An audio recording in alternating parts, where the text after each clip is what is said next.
Hola, hola, hola. Hoy es día 16 de julio del 2022. Mi nombre es Clincy Torres y el día de hoy vamos a hablar sobre protectores solares. ¿Para qué sirven? ¿Cómo funcionan? Muchas de sus actividades, ¿sí? Bueno, para empezar, necesitamos hablar primero de fotoprotección. Los fotoprotectores se clasifican usando lo que se conoce como factor de protección UV, es decir, la capacidad que tienen para protegernos de la radiación UV. Y se aplica tanto a productos cosméticos como a otros productos que no necesariamente tienen un uso cosmético, ¿sí? Eh, se dice que una buena protección debe incluir el uso de ropa protectora, incluyendo lentes, sombreros, ¿sí? La aplicación de un buen protector solar, de al menos un factor de protección solar 30. Vamos a ver más adelante esto de los factores. Y evitar el uso del sol en horas pico, es decir, cuando hay una mayor intensidad de radiación UV, ¿sí? Mediante el uso de sombrillas, estar en lugares con sombra dentro de los edificios, etc. Y particularmente la recomendación es evitar las cabinas de bronceado. Las cabinas de bronceado tienen una alta capacidad de emisión de radiación UV, ya que para poder inducir el bronceado en la piel, pues es lo que utilizan la radiación UV. Entonces, cuando estamos expuestos a las cabinas de bronceado durante mucho tiempo, en forma muy repetitiva, esto se convierte en un factor de riesgo para diversas enfermedades, ¿sí? De la piel relacionadas con la exposición a la radiación UV, ¿sí? La radiación UV también es más fuerte entre las 10 de la mañana y las 4 en el verano o en áreas de mayor altitud. Eso ya también lo mencionamos en el episodio anterior, pueden buscarlo en nuestra lista, ¿sale? Bueno, los protectores solares son, eh, se le conoce a un protector solar que se aplica, es decir, una preparación cosmética que vamos a prepararla o colocarla en la piel. Y son sustancias que tienen alguna de las tres funciones de fotoprotección, que es absorber, dispersar o reflejar la radiación UV.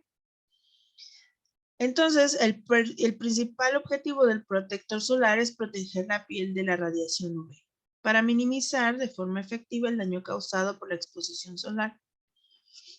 Pero al mismo tiempo deben de ser productos que sean seguros, que tengan buena tolerabilidad, es decir, que no nos vaya a causar una reacción tóxica, que tengan propiedades sensoriales agradables.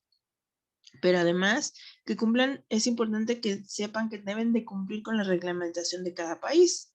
En México existe una norma oficial mexicana que regula exclusivamente la fabricación de productos cosméticos. Los podemos encontrar en diferentes presentaciones, desde gel, spray, cremas, mousse, líquidos en barra, envases de crema compacta, polveras, maquillajes, cremas humectantes y muchas otras, ¿sí? El protector solar común digamos que de uso exclusivo, que su única función es protector solar, tienden a ser más cremas fluidas, ¿sí? O en spray. Sin embargo, actualmente ha progresado mucho el desarrollo de los protectores solares y generalmente tienden a tener dobles o triples funciones. Por ejemplo, los que son maquillaje con protector solar, las cremas que son humectante, ahora que pueden contener incluso activos cosméticos, ¿sí? Para prevenir el fotoenvejecimiento, es decir, con sustancias que previenen la aparición de arrugas, ¿sí? Entonces, presentaciones vamos a encontrar muchísimas, las pueden buscar en el mercado y viene clasificado con diferentes niveles de factor de protección solar, ¿sí? Bueno, ¿qué es lo que hacen los protectores solares? Bueno, como vimos en el episodio anterior, la radiación UV llega a la Tierra, la radiación en forma de luz, digamos, y esta a su vez se divide o se pueden detectar en forma de rayos infrarrojos, la luz visible, la que podemos detectar nosotros a través de los colores, y la radiación ultravioleta. La que daña nuestra piel, pues es la radiación ultravioleta, y la que es más dañina es la radiación UVC. ¿Por qué? Porque tiene una longitud de onda más pequeña y tiene una alta capacidad de penetración. Hay incluso radiaciones de menor, incluso menor. Sin embargo, a partir de la radiación UVC, nosotros, las capas de ozono detienen y bloquean su ingreso a la atmósfera. Entonces, nosotros no estamos expuestos o muy poco a este tipo de radiación gracias a esta capa de ozono que se encuentra en la atmósfera. Ahora, la que sí llega en contacto con nosotros, con la piel, y que causa grandes estragos y sobre todo el fotoenvejecimiento, pues son las radiación UVA, UVB, ¿sí? Que básicamente son radiaciones que van, en el caso de la UVB, va de 280 a 315 nanómetros, y de la UVA es de 315 a 400, ¿sí? Entre más grande es la longitud de onda, menos daño nos va a causar, ¿sí? Entonces ya lo que se conoce como luz azul está más o menos en el rango de los 415 nanómetros, que muchos productos cosméticos ahora tienen este tipo de protección para bloquear este tipo de radiación, la que se conoce como luz azul.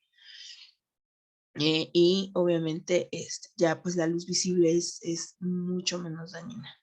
¿Sí? No quiere decir que no causen estragos, sí, pero simplemente tienen una menor penetración y causan un menor daño.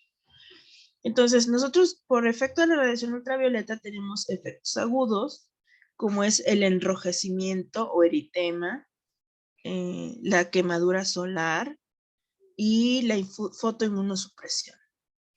Y entre los efectos crónicos, pues el fotoenvejecimiento y en los casos más extremos, pues el cáncer de piel por exposición a la radiación UV, ¿sí? Bueno, antes de continuar, quiero que entendamos por qué es importante este tipo de protección, ¿sí? Y lo primero es que la radiación UVA y UVB, estas que no son detenidas por las capas de ozono, penetran en la piel. Tienen la capacidad de penetrar en la epidermis, las dos, la UVA y la UVB, pero la UVA además tiene una mayor capacidad de penetración porque podemos encontrar su penetración hasta la dermis, ¿sí? Entonces, existen unas células aquí que son los melanocitos en la piel que se encargan justamente de producir la melanina. La melanina, para quienes no lo saben, es una proteína que es la encargada de darnos el color en la piel. Entonces, las personas que son de piel más oscura, incluso la gente, sobre todo particularmente la gente de África, pues tienen grandes cantidades de melanina, ¿sí? Y es la que nos protege, su producción se estimula por efecto de la radiación UV, pero también tienen esta función de fotoprotección. Cuando se aísla la podemos ver como en granulitos, estos granulitos, esferulitas muy, muy, muy pequeñitas, y lo que hacen es bloquear la penetración, ¿sí? De la radiación UV. Mucha gente dice, es que la gente de piel oscura no necesita protección solar, y ese es un error. Lo que ocurre es que sí hay una protección por la melanina, pero esta protección no es completa, es parcial. Entonces las personas, aunque tengan mucha melanina, requieren de tener protección solar, ¿sí? Ahora, existen dos tipos de melanina, la eumelanina y la feomelanina, ¿sí? La eumelanina es la que más se conoce, es la de color marrón, oscuro o negro, y que da una protección contra la radiación solar, previene el daño del ADN por efecto de la radiación UV, inducido también por el estrés oxidativo, y que limite el grado de penetración de la luz UV, ¿sí? Además que permite a la eliminación de especies reactivas de oxígeno, eso lo vamos a ver un poquito más adelante. Y la feomelanina. La feomelanina, la otra variedad de melanina, de la proteína, esta es más bien de un color amarillo rojizo, es prooxidante, se induce por la radiación ultravioleta, produce radicales libres, derivados hipoenergéticos que pueden dañar las células. Esta feomelanina es la que vamos a encontrar más en las personas de piel clara, ¿sí? La gente que tiene el cabello rojo, un fenotipo muy característico, los pelirrojos, todos ellos tienen feomelanina más que eumelanina, ¿sí? La fotoprotección, justamente, que proporciona la melanina, como ya mencionabas, no es completa. Incluso las personas de piel oscura pueden tener daño en su ADN y pueden sufrir de cáncer de piel, ¿sí? Lo que pasa es que las personas que tienen la tez oscura y grandes cantidades de esta melanina tienen mejor capacidad de reparación, mejor forma de responder a los daños por la radiación UV, ¿sí? En cambio, las gentes que tienen feomelanina, que se encuentra sobre todo en las personas pelirrojas y de piel muy, muy clara, la protección que dan es muy baja en comparación con la eumelanina. Y la extensión con la que ocurre el daño tiene una menor capacidad de reparación y hay un mayor riesgo de transformación, es decir, de inducción de cáncer, ¿sí?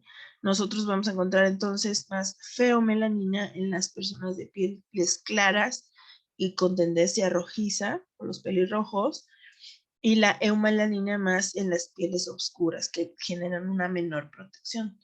Pero como dije, no es completa, siempre requerimos del uso de protectores solares. Y como vemos en el dibujito que tengo aquí en la parte superior derecha, pues los melanocitos lo que hacen es, se encuentran en la primera capa de la epidermis, entre la epidermis y la dermis, la que produce las células de la capa córnea, ¿sí? Y su función es justamente producir estos granulitos de melanina, para que se distribuyan a través de la piel. Y todos estos granulitos, dependiendo de la cantidad, pues va a ser el tono de la piel, ¿sí? Cuando existe un exceso de producción en algún sitio, es cuando se generan las manchas por exposición solar, y entonces nosotros vamos a poder ver una gran producción de estos granulitos en esos sitios, ¿sí? Ahora, ¿cómo funcionan los protectores solares? ¿Sí? Bueno, los protectores solares tienen tres formas de proteger la piel, ¿sí? Uno es reflejando la luz o la radiación solar, la radiación ultravioleta. Es decir, lo que ocurre es que viene un rayo de luz, golpea contra una molécula del protector solar y la rechaza, la rebota, ¿sí? Eso se llama reflexión. Algunas moléculas, dependiendo de la que tenga el protector solar, la va a dispersar, es decir, va a llegar, va a tocar la molécula y la va a disgregar en colores, ¿sí? Entonces, causa un menor daño. Entonces, incluso esto en grandes cantidades, en formas experimentales, lo podemos ver como una disgregación de la luz en un arcoíris, lo que nosotros conocemos como la dispersión de la luz, ¿sí? Y finalmente, el tercer mecanismo es que estas moléculas puedan absorber. Es decir, se va a quedar, la van a tapar y van a tener la capacidad de retener esa radiación solar, ¿sí? Sin que logre penetrar, ¿sí? La función de estas moléculas entonces es crear una capa sobre la superficie de la piel y por cualquiera de estos tres mecanismos evitar que la radiación UV entre en contacto con las células de la piel. con los melanocitos, ¿sí? ¿Por qué es mejor un protector solar que un reparador solar? Vamos a suponer, hay sustancias que se dedican justamente a promover la reparación solar, ¿sí? La gran diferencia es que un protector solar va a impedir que la luz UV, la radiación, dañe particularmente el ADN de las células, de los melanocitos, de los corneocitos, ¿sí? Y se altere ese DNA. Los daños en el DNA son permanentes y son acumulativos, es decir, los daños que ocurren ya no se logran reparar parcialmente, pero el cuerpo no tiene la capacidad. Cuando recibimos demasiada luz solar, el cuerpo no es capaz de reparar todo ese daño, ¿sí? Va reparando, pero de forma muy lenta, paulatina y nunca es completa. Por eso es que la exposición solar se acumula con el tiempo, ¿sí? Si tenemos un bajo porcentaje de penetración, de daño de la luz solar, el organismo es capaz de repararlo, ¿sí? Mientras que si estamos en un proceso con una alta exposición, de forma crónica, constante, el cuerpo es incapaz ahora de detener y entonces se van acumulando. Los daños en el DNA originan pues dos cosas. Uno, el fotoenvejecimiento, en particular, no tanto por el daño al DNA, sino más bien por la producción de radicales libres, la oxidación. Eso causa más el fotoenvejecimiento. Pero particularmente los daños en el DNA sí son graves porque sí son causa del origen de los cánceres. El cáncer es un daño en el DNA, en la replicación de las células de forma maligna que ya no se puede controlar. Entonces, si empiezan a aparecer células cancerígenas por motivo de tanta exposición, pues ya no vamos a poder hacer esa reparación, ¿sí? Es mejor prevenirlo y la mejor prevención es evitar que esos rayos solares incidan o dañen este DNA, ¿sí? Ahora, ¿cómo nos podemos exponer? Pues básicamente es tener un exceso de exposición. Cualquier exposición que sea mayor a 10 a 15 minutos ya comienza a ser dañino. Se dice que nosotros necesitamos sol porque necesitamos vitamina D para, que es muy importante, por ejemplo, para la calcificación y mantener la solidez de los huesos. Sin embargo, debe ser limitada. Es una muy pequeña cantidad que requerimos al día, no más de 10 a 15 minutos, que es la recomendación. Y cuando nosotros tenemos una exposición mayor a esta, de mayor de 10, entonces sí vamos a tener, entonces van a empezar a aparecer los efectos dañinos, ¿sí?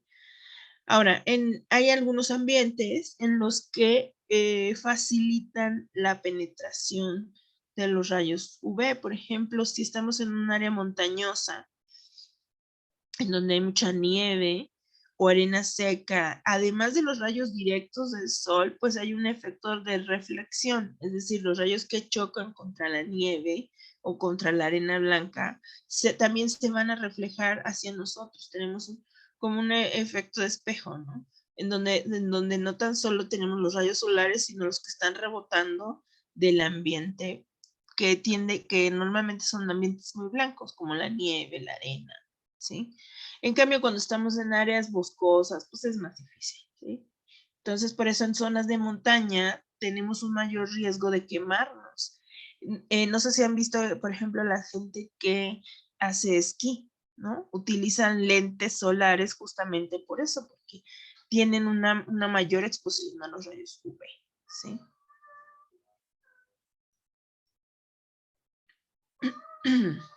Ahora, los filtros solares son moléculas, ¿sí? Son sustancias químicas, son incluso minerales, hay diferentes tipos, que son las sustancias activas del protector solar, ¿sí? Algunas de ellas, pues bueno, se han clasificado en dos tipos, básicamente, ¿sí? Los orgánicos y los inorgánicos. Los inorgánicos son lo que hacen es reflejar la luz, es decir, evitan que la luz penetre, toque la piel, sino que la reflejan, ¿no?, de alguna otra forma, y básicamente retienen todos los tipos de radiación. desde la visible, la UVA, la UVB o la infrarroja. En cambio, los filtros orgánicos más bien absorben la energía solar, ¿sí? Y la convierten a través de una reacción química en donde convierten esa radiación UV en calor, ¿sí? Estas tienden a ser sustancias químicas que se colocan en los protectores solares, ¿sí? Ahora, a los inorgánicos también se les conoce como bloqueador solar, bloqueador físico, ¿sí? Y los orgánicos se les conoce como pantalla solar o absorbente químico, ¿sí? Justamente por esta función. Ahora, los filtros UV deben ser potentes y en general lo ideal sería que protegieran cualquiera de los tipos de radiación UV. Los filtros inorgánicos tienen esta facilidad de que no importa el tipo de radiación, todas las bloquean, ¿sí? Porque son moléculas, son sustancias minerales que además no se alteran por la exposición de la radiación UV. Esta capacidad de mantenerse funcionales durante mucho tiempo se le conoce como fotoestabilidad, ¿sí? Es muy deseable que la sustancia química o la sustancia que contiene el protector solar, que tiene la función de protegernos de la radiación UV, pues sea fotoestable. Es decir, que no importa la cantidad de radiación UV que recibamos, ellos van a mantener funcionando o teniendo su función de protección, ¿sí? Ahora, un vehículo es una sustancia en la cual está disuelto, esta sustancia química, esta sustancia que puede ser orgánica o inorgánica, ¿sí? Pero que además permita que tenga una sensación agradable, porque si nosotros tenemos una sustancia, un vehículo que nos genere irritación o que nos manche la piel o que tenga características desagradables en cuanto al tacto o al aroma, pues simplemente la gente no lo va a utilizar, ¿sí? Por eso, porque no le gusta la sensación que tenga ese protector solar. Entonces, el vehículo tiene que ser homogéneo, consistente, tener una sensación agradable, ¿sí? Para que pueda ser utilizado. Por eso es que muchas veces ahora están haciendo otro tipo de sustancias o de combinaciones que tengan dobles actividades justamente para esto, para no tener que ponerse el maquillajito de encima el protector solar y todavía, ¿no? O sea, minimizar, por ejemplo, si necesitamos una crema humectante, pues que la crema humectante tenga protector solar, ¿sí? Eso es lo que se está haciendo ahora, es lo más nuevo. Ahora ustedes pueden buscar desde maquillajes, geles, correctores, hay una infinidad de productos que podemos encontrar que tienen protector solar, ¿sí? Ahora, ya dijimos que los filtros pueden ser orgánicos o inorgánicos. Los inorgánicos son más bien sustancias minerales, ¿sí? Son, digamos que se pueden encontrar en la naturaleza. Por eso también se les llaman que son, pues, amigables con el ambiente. Muchos de estos, pues, se les considera, pues, como algún tipo como de arenas, ¿no? Solamente que son triturados y muy, muy finos y que tienen ciertas características, ¿no? Digamos que no todos los tipos de arenas o minerales son capaces de tener esta función de protector solar. Se han probado muchos y los que son más utilizados son el óxido de zinc y el dióxido de titanio, ¿sí? Estos son como los dos más comunes. Ahora se encuentran en como nanocompuestos, que eso no es más que están molidos de una forma tan fina, que nosotros no lo detectamos que son minerales. Si ustedes ven y buscan los protectores solares que pueden contener estos minerales, pues no se observan los minerales, ¿sí? Porque están molidos, triturados de una forma que ya es casi imperceptible para las personas, ¿sí? Son capaces de reflejar y dispersar la radiación UV y actúan como una barrera física. Entonces, son potentes, tienen una característica de que son efectivos contra cualquier tipo de radiación UV y se mantienen, no se afectan por aspecto de esta radiación. Al ser minerales, la radiación UV no tiene ningún efecto sobre ellos. Es decir, son muy fotoestables, ¿sí? Y estas formulaciones tan trituradas o micronizadas pueden estar encapsuladas o recubiertas con ciertas sustancias como sílice, radimeticona, que mejoran su aceptabilidad. Tienden a ser muy aceptables, pueden ser transparentes, son muy, muy, muy utilizados en la industria de los protectores solares. Ahora, dentro de los orgánicos, pues hay muchas otras sustancias que tienen otra forma de utilizarse, ¿sí? Está la oxibenzona, la sulizobenzona, dioxibenzona, obenzona. Hay muchos, ¿no? Aquí les muestro una lista. La gran desventaja es que cada una de estas, pues, es más efectivo solamente contra un tipo de radiación. Entonces, solamente, a excepción del octocrileno, que sí bloquea ambos tipos de radiación UV, el resto tienen, normalmente para poderlos utilizar, se recomienda que se usen en combinación, es decir, uno que proteja a la UVA y otro a la UVB, para que pueda tener un amplio espectro, ¿sí? Los de mayor espectro pues, son los minerales, ¿sí? Pero en general son estos. Y a diferencia de los minerales que bloquean, estos filtros orgánicos absorben y pueden transformar la radiación UV en energía calórica.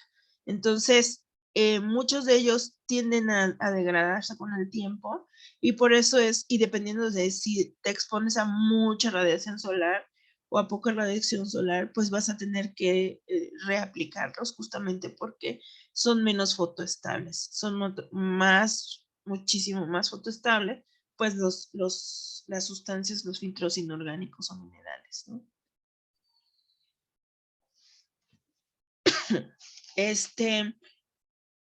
Es importante saber que se han hecho varios estudios y sobre todo es que la gente casi no usa protector solar, muy bajo porcentaje de personas lo hacen, se estima que un 63% dependiendo del sitio en donde se hace el estudio, pero la mayoría de la gente no utiliza protector solar, ¿sí?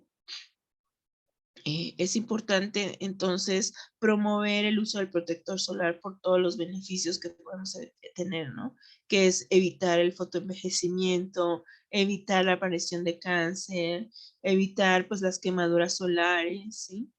Por ejemplo, hay un estudio en donde analizaron a los dermatólogos, que son quienes deberían de utilizar más protector solar. Y sobre la seguridad y eficacia, ¿no? ¿Qué pensaban ellos y sus recomendaciones? Y pues lo que ellos decían es que pues recomendaban los protectores solares dependiendo del nivel de protección solar, si la protección es de amplio espectro, ¿no? Y ya en menor cantidad, pues los aspectos cosméticos, ¿no? Que si es que tienen una buena sensación agradable, que sean fotoestables, esos factores ya son menos considerados, eran más importante para ellos el nivel de protección.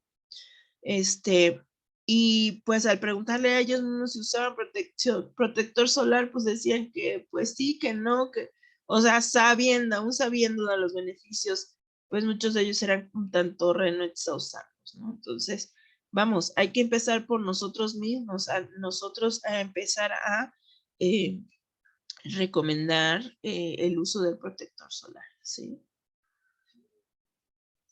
Ahora, es importante que sepamos qué es esto, el factor de protección solar. Y bueno, hay una cosa que ha sido muy clara, que los dermatólogos entienden, pero luego la gente en general, ¿no? Y es que la relación entre la protección solar y el factor de protección y la reducción de la exposición a la radiación solar no es lineal. ¿Esto qué quiere decir? Bueno, que necesitamos alcanzar un cierto nivel de concentración de la sustancia que vaya a funcionar como protector solar para que pueda ser altamente efectiva, ¿sí? Y no quiere decir que si me pongo un protector solar de 50 o uso uno 25 solamente voy a tener la mitad de protección, ¿no? Es decir, hay un límite en el cual que alcanzamos y a partir de ahí nos vamos a proteger, ¿sí? Y este límite es más o menos un FPS de 20, ¿sí? Ahora, si ustedes ven en esta curva, en la parte de abajo tenemos el factor de protección solar y del lado izquierdo el porcentaje de reducción de la radiación, ¿sí? Si nosotros alcanzamos un 20%, pues alcanzamos un 95% de la reducción. Más de eso, un 50, un 100, ya no hay mucha diferencia, ¿sí?